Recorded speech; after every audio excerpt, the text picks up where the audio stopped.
Brown girl problems.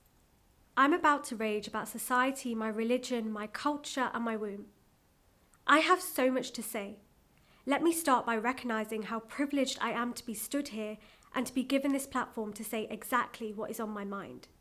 Once upon a time, to be born a woman was to be born a burden, in a time where babies were born and babies would die.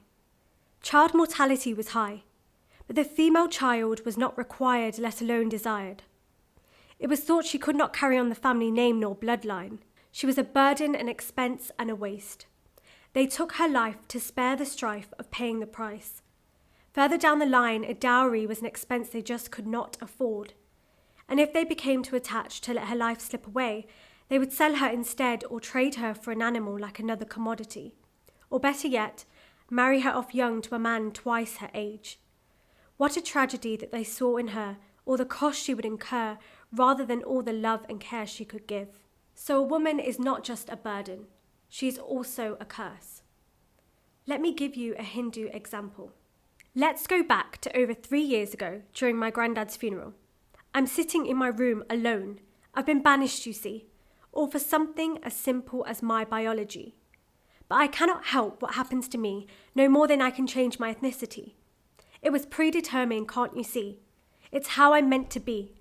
So there's nothing wrong with me. I am not dirty. How many times must I remind you it is the 21st century? These religious customs are archaic, made in the prehistoric century, back when it was a matter of hygiene. I've been told not to make a scene, but you are being ridiculous. If it is so wrong, then let the divine intervene. This is not some disease. It is simply my menstrual cycle. Tell me again why women are forbidden to enter a temple during our monthly cycle. Where is it written? To me, it seems medieval that you could exclude women for something so natural. If we were created by God, surely God knows we cannot help it. And what of our goddesses? Do they not bleed? So when you tell me again that I am dirty, I will refer you once again to the women you worship. I, like them, are holy, and don't you forget it. Now let me break down the beauty ideals of an Indian woman. It consists of 3 things: long hair, fair skin, and to be slim. I don't fit into any one of these things. Well, maybe the hair, but I try not to care. I'm too loved by the sun to be fair. It kissed my skin, and it is impossible to be slim, not when aunties are feeding you jalebi and things. Now enough about those sweet things. Let's get back to the main thing. When I was 15, a beautician, an Indian beautician, handed me a tub of bleaching cream. She spoke so sweetly, but her words were laced with poison, a twisted ideology she wished to bestow upon me. You see, the words on the tub read fair and lovely. In her soft voice, she told me, "Boys don't like dark-skinned girls. Use this, it will help."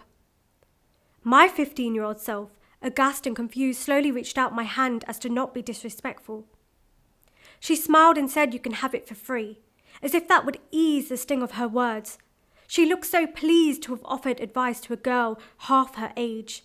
But with each of her words, I felt my self-esteem shatter. I wanted to scream, but of course I couldn't make a scene. I wanted to say, well, maybe they don't deserve me then. Who are they to decide that I am lesser because my skin is richer in colour? Me and my melanin will find someone who loves us regardless of what shade the sun turns us.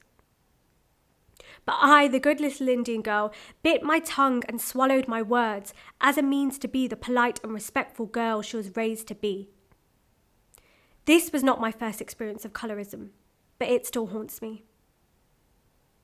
And if menstruation and the colour of our skin was not enough to worry about, we should make sure we have a first-class degree and our rotis around, and we should try not to shout.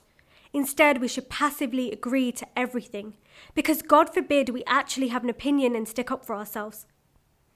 And whilst our brothers are treated like princes, we are the scullery maids tasked with the cooking and cleaning. That's a hell of a lot of pressure just to ensure we're marriage material. So this is a note to my fellow brown girls. I support you and your autonomy. I understand you and the pressures you have to fit and tick the boxes of what is expected. The need to hide and shrink the parts of you that do not suit the paradigms of an Indian woman. Instead, I invite you to dance with me on the narrow margins, to take that leap with me, break that archetype with me.